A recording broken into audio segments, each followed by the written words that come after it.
Yeah, it'll be fine.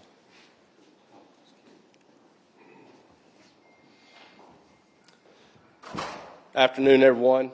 I'm John Lipsack, Battalion Chief, the Public Information Office for Charlotte Fire. Thank you for joining us here today. Charlotte once again has the potential for another snowstorm this weekend. It is important that everybody takes the appropriate actions now and be prepared for the storm once it starts. Again, be sure you have working smoke and CO alarms in your house and avoid travel unless necessary. Just a week ago, Charlotte Fire experienced a fire death due to no smoke alarms, so this is very important. Today we have the following community members with us that are going to share important information on staying safe and how Charlotte is prepared. We have Division Chief White Graham, Charlotte-Mecklenburg Emergency Management Office, Karen Pelletier, Director of Community Support for Mecklenburg County, Stephen Bolt, Superintendent of Streets for Charlotte DOT, and Sean Kaufman, Deputy Director of Charlotte Water. Chief Graham. Good afternoon, everybody. It seems like we were just here, because we were, right? So it was a long weekend. I'm very proud of all of our partners for what they did last week, and we're right back in it again. This is different. This is a different storm. So the last storm, we were very concerned with the ice accumulation across Mecklenburg County. This time, we're worried about snow, which is not our primary concern. Our primary concern is really going to be the cold temperatures coupled with the snow. That being said, our meteorologists, and we get lots of different opinions. Anywhere from 4 to 12 inches of snow is what is expected across Mecklenburg County. So it might not be bad where you are, but other areas of the county may experience a very high snowfall. And the cold is going to extend through Monday afternoon, and then we'll start to see higher temperatures, daytime temperatures. But obviously, it comes with its own concerns. We were very prepared last weekend, and I could not be prouder of our partners that were here. Just as we did last weekend with a state of emergency will go into effect for Charlotte and Mecklenburg County beginning tonight at 5 o'clock. And what that really does for us is it enacts our countywide emergency operations plan, which is signed off by all 8 local governments in the county. And it expands our ability to take protective actions to support our residents here in Mecklenburg County. It will prohibit price gouging and allows for increased staffing for our public safety and essential employees. The Emergency Operations Center, the City and County Emergency Operations Center, will be open tomorrow for the duration of the snowfall, and then all of our partners will communicate throughout the weekend to ensure we have the resources necessary to deal with the cold weather. And we're going to talk about some of the concerns with the cold weather with Charlotte Water in the county. Mecklenburg County has enacted their extreme cold plan, put it into effect. And so shelters are open to support residents who need a warm place to stay. Karen Pelletier will speak about that in just a minute. 311, and as you guys know, we have 911, we have 311. 911, always remember those are for property or anything with taking care of our folks. So if you have a major emergency, you call 911. If you have regular things, you call 311. 311 specifically for frozen pipes, down trees, and questions about city and county services and life-threatening emergencies for 911. We encourage everybody, as we always say, we talk about making a plan. And making a plan is important not only for you personally, but ensuring that your friends and loved ones also have a plan. And if you lose contact with loved ones, you want to plan to get that contact back. Preparing to stay at home for the weekend, we ask everybody, as we always do, and I learned this a long time ago, but it is incredibly important that we ask people to stay at home during the storm and afterwards as they clear the streets, because we want to allow our essential personnel to be able to get to and from work.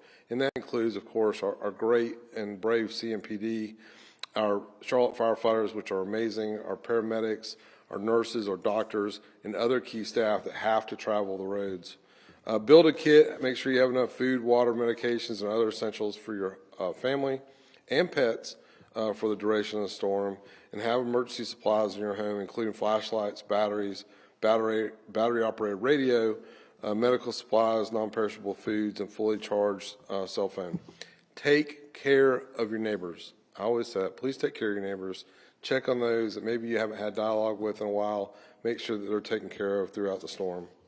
Gather supplies tonight as we expect to start seeing winter weather overnight in the wee hours of the morning. And make sure you're keeping up with news. We talked about the importance of weather radio, but there are other sources out there as well. Stay tuned to local news stations and the National Weather Service for updates. Subscribe, as we always tell everybody, and I always make sure this is in here, to CharMec Alerts at charmecalerts.com to receive valuable information from emergency management and the National Weather Service. It's a great way to get weather updates. Monitor Charlotte Mecklenburg Emergency Management on Facebook, Twitter, and Instagram. And during the winter weather, this is really important. So carbon monoxide, you can't see it, taste it, smell it, and so it is a killer. And we want to make sure that if you're using chainsaws or generators, you know exactly how to do that you've been trained to do it. Generators, make sure that they're at least 20 feet away from your home and away from any vents or any way that it might enter a residence. And never use charcoal grill or camping stoves or other devices, because there are other devices that we've seen. I've seen turkey fryers, I've seen sheetrock heaters. You want to make sure that people aren't using those to stay warm if you lose power. Use space heaters safely, and so you want to make sure you're using those in accordance with the directions that come with it. And if you're clearing debris, do not use power tools unless you are fully trained in proper safety procedures. As always, call 911 for emergencies and call 311 to report downed trees and power lines. And for more information, you can always visit charlottegov.me/info center. So /info center, I think I got that right. So I'm going to turn it over to Karen Pelletier for information on the county services. Well, hello again, everyone. I am Karen Pelletier. I'm the Division Director of Housing Innovation and Stabilization Services with Mecklenburg County, and I'm here this afternoon to talk to you a bit about the county's plan and how we are serving our most vulnerable neighbors in our community, and those are folks that are experiencing homelessness.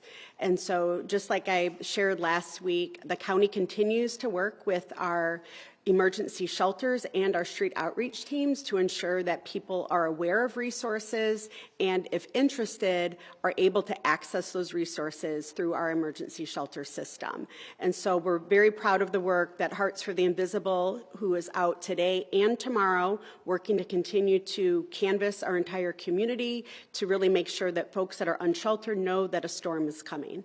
We're also working with Roof Above, Salvation Army, and My Sister's House to make sure that they have what they need to make sure that people who want a warm place to sleep this weekend have that warm place. And so I do really appreciate all the work of our first responders that are represented here, but I do want to also thank all the work of our first responders regarding our street outreach team and our emergency management at our shelters, because they have not let up since last weekend with the cold weather, that they have been and go since then. So I do want to acknowledge them in this. Hearts for the Invisible will be accepting winter blankets and winter gear tomorrow morning, Saturday morning, from 8 a.m. until 11 a.m. at 618 North College Street. Because of all the street outreach that they've been doing, they're starting to run low on blankets, and so you can visit their website, but they will have for blankets and winter weather gear at 618 North College Street tomorrow morning, Saturday morning, from 8 a.m. until 11 a.m. And that is all for my update. Next up, we'll have Stephen Bolt from Charlotte DOT. Good afternoon. I'm Stephen Bolt from Charlotte Department of Transportation. I am the street superintendent and wanted to take a moment to speak about how CDOT is preparing for a significant winter event this week. One of the concerns we have are the impacts lasting until next week. So we are in the process of proactively pre-treating our streets today. Tonight we will transition into a condition. We will be on 24 hours a day until our routes are substantially clear. We have built additional signal infrastructure and loaded our trucks in preparation for this event. We ask the public stay at home and off the roadways. We want to let our public works first responders respond safely and effectively to this event throughout the week. Residents are encouraged to report hazardous conditions that they may find on city streets to 311. That allows a direct access to us and notifies us of issues. Also, do not approach, drive under, around any down power lines. They all need to be treated as live and a danger to yourself. Lastly, any signal that is dark with no power must be treated as an always stop. Please take your time if you have to go out and drive safely. Thank you.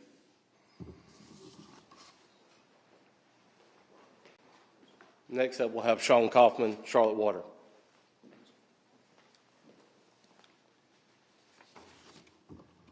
Good afternoon, everyone. My name is Sean Kaufman. I'm the Deputy Director for Charlotte Water. Want you to know that your utility is prepared for this cold weather.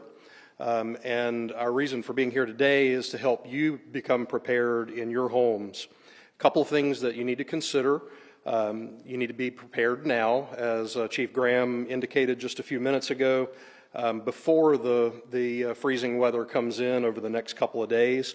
Couple simple things that you can do. You can locate your emergency water cutoff valve so that if you do have a problem, you can immediately cut it off.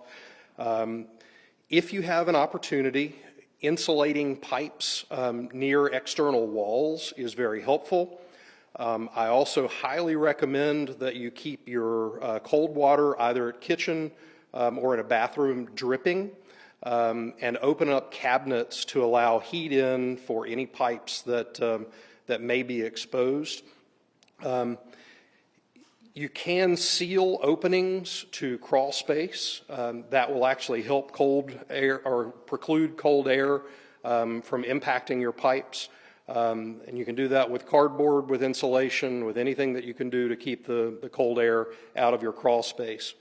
And then lastly, if your hot water heater happens to be in your garage, keep your garage door closed as much as you can, again, to preclude as much cold air as possible from impacting your pipes.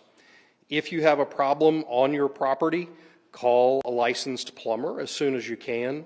If you happen to see a leak in the street or in a public space, don't hesitate to call 311.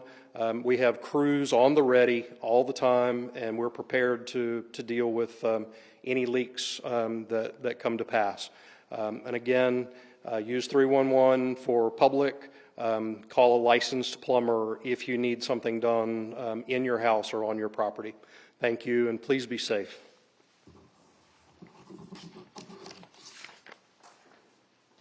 Thank you to all our speakers here today. We'll open the floor now for a few questions if anybody has any. Yeah, I guess this would be more for the deputy chief. We still see a lot of lingering ice on sidewalks, side streets, things of that nature. People might be excited to go out and play in the snow, but what is your word of caution to them with some of that ice still maybe lingering under the pretty stuff that's had our life, if you will? It's dangerous. I fell on it a couple times in the last couple days. So yeah, we do have ice out there. You need to be aware of that. Know where your kids are and know what they're doing. And for the older residents in Mecklenburg County, please help them. So to answer your question, ice, we're in the South. So we're not used to all these events, multiple events as they roll out. But we're doing everything we can to get those up. A lot of property management have probably learned in the last week they need to look at their contracts for snow removal and ice removal. But it is out there and we need to be aware of it. The city put out that the fire department received 700 calls for service last weekend. Can you talk about what kind of calls you'll receive and kind of based on that and what you're advising people this weekend? So on a regular day, the Charlotte Fire Department receives anywhere from 250 to 400 calls. Last weekend, we ran an awful lot of fire alarms related to some of the issues we talked about, frozen pipes, but also for accidents. A lot of people stay off the road, and I was very proud of that. But there are people who get out there and get on the roads. Last week's storm, every storm is different. And so if you remember last week, we had an additional, I won't call it second round, but a heavier batch came through, and there was a jackknife tractor trailer on 85 in Gaston County that created a lot of, not chaos, but it was troubling for I-85. This week, we expect to see the same. We got really lucky last week. And like I said, every storm is the same. Be nice to our meteorologists. They're doing the best they can. They take all the data they have and they come up with a forecast, but it's always different wherever you are, right? And so some places last week did see 3/4 of an inch of ice, but other places did not see as much, and they thought that was a bust of a forecast. Remember, going into Helene, I think, and I'm from Western North Carolina, I think a lot of people, even when they look at the forecast, didn't fully understand what that storm was going to look like. And here in Charlotte, Mecklenburg County, I've been here almost 30 years. There have been times when we were calling for 4 or 5 inches and got over a foot. So just be aware, keep up with the weather and what we're doing. There will be heavier bands that will come through, and the meteorologists have already told us that. Right, how tough is it to have these storms back to back on staffing and hours? It's tough on my wife. But it's tough on our staff, especially our loved ones, because we have regular things that we're doing for the city and the county. Public servants are just that. We take a lot of pride in being public servants in every department, every division. We love what we do. It's very rare when you run into a public servant that does not absolutely love taking care of our public. So we're good. Hopefully we won't have a storm next week. That would be great. And we'll roll through and get ready, because now we're going to get ready in the spring and have to deal with severe weather there too. You talked about the learning lessons from the 2002 ice storm last week. What are some of the learning lessons from previous snowstorms that you all are taking into this weekend?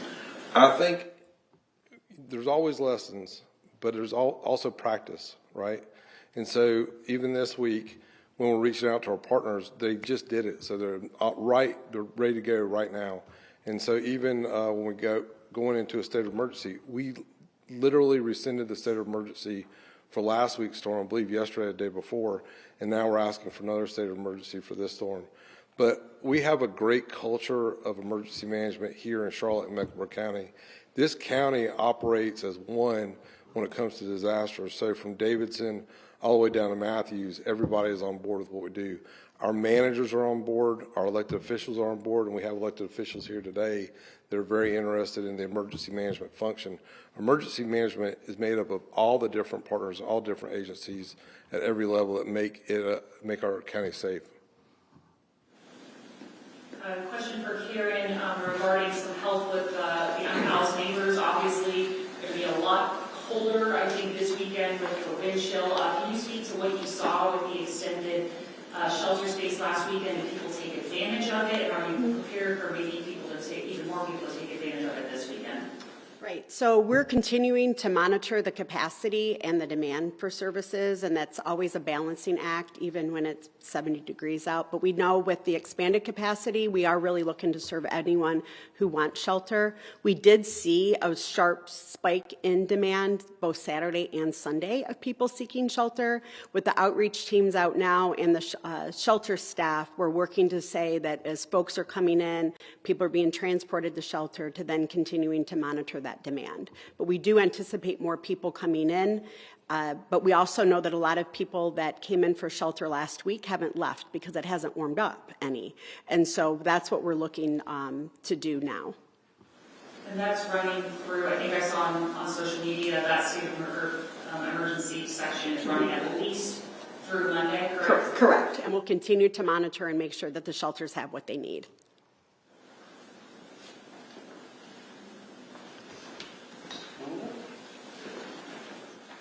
Well, that will conclude today's events.